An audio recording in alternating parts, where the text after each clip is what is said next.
The Juggernaut. Chapter 1. 12 years later, Captain Hughes, of the trading ship Orion, retained his professional composure, despite his full understanding of the report in his lap. Hughes prided himself on his ability to present to his command crew, and the world at large, a quiet and dignified reserve. He imagined himself to be an adventurer or an explorer, traveling from world to world, star to star, while single-handedly maintaining the civilization of the Commonwealth states. It was a mask maintained no matter what troubles arrived on his bridge. Early in his career, he had faced down raiders and terrorists.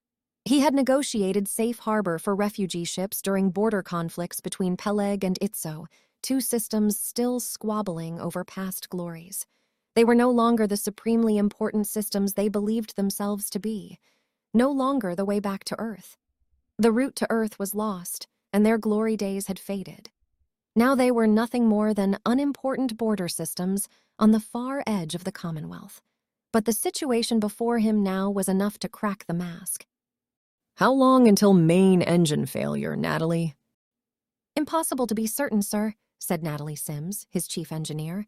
Power readings are highly unstable, and the rate of deterioration impossible to predict. Dangerous, he said. That's the good news. The failure is non-catastrophic. The engines will stop working. We'll lose guidance and propulsion soon, but the main power core is unaffected. And you are certain it is not something we can repair? I'm sorry, sir, but no. The upgrade was pushed upon us by the higher-ups. They insisted the tech was so reliable there would be no need for extensive training. It wasn't cost-effective to maintain. They just swap out the units in dock. More cost-effective, my ass, he said. He pointed at the local star chart on the main screen. Do you see any docks in this system, Natalie? He said gruffly. No, sir, I do not, she said. The captain clenched and relaxed his jaw, giving his chief engineer a marvelous view of the changing topography of his temple. Hughes looked around his bridge. It was a small and unimpressive command, but at the end of a long career, it was just the kind of thing he wanted. Easy trade routes, no drama, no fuss. So why did his ship have to break down here, of all places? Are there any other ships in range able to assist? He asked the bridge. He already suspected that with his luck so far today, the answer would be no. Negative, sir, replied Nicholas Rhine, his first officer. The rest of the fleet has insisted they can't wait for us, or they risk losing money on their own cargo. Can't or won't. Never mind, it's a rhetorical question. No other ships within range have the technical skills we need, added Sims. I would very much like to be wrong in my assessment, but I believe that leaves us only one option if we are to have any hope of getting out of this system quickly, said Hughes.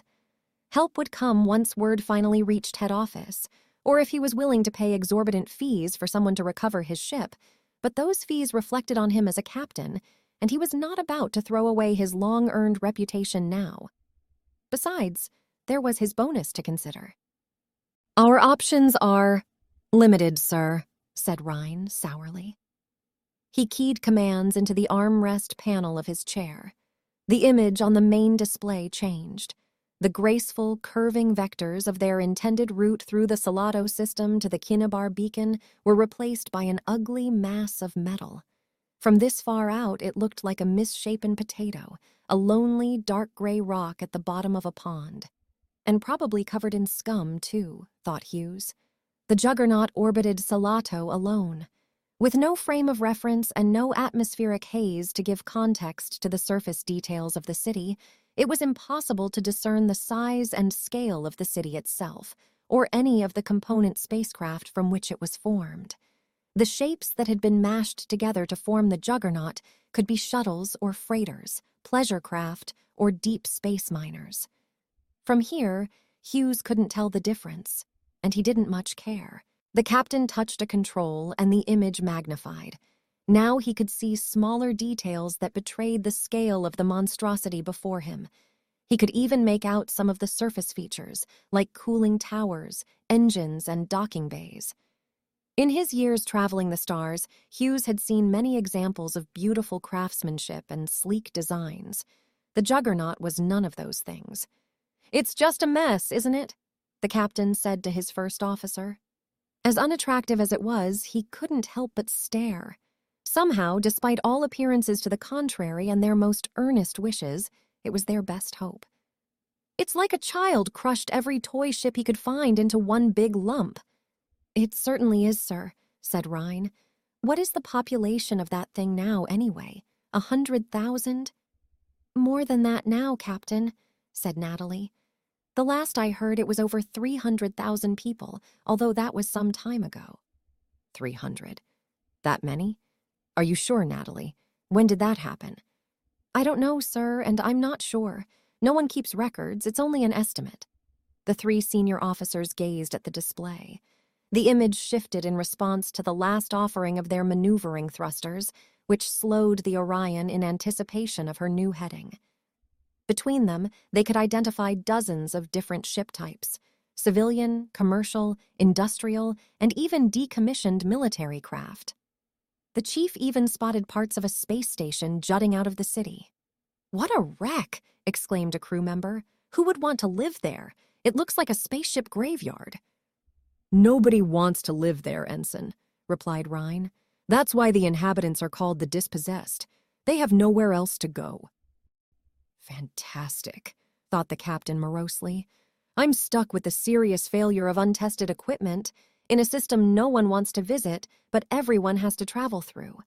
And somewhere in a city in space which looks like the carcass of a giant metal whale, a place where starships go to die, I have to find someone with the knowledge to fix my ship. But a captain had responsibilities, even here. Hughes cleared his throat and resigned himself to his only option. Very well. Let's get this over with. Set a course for the Juggernaut.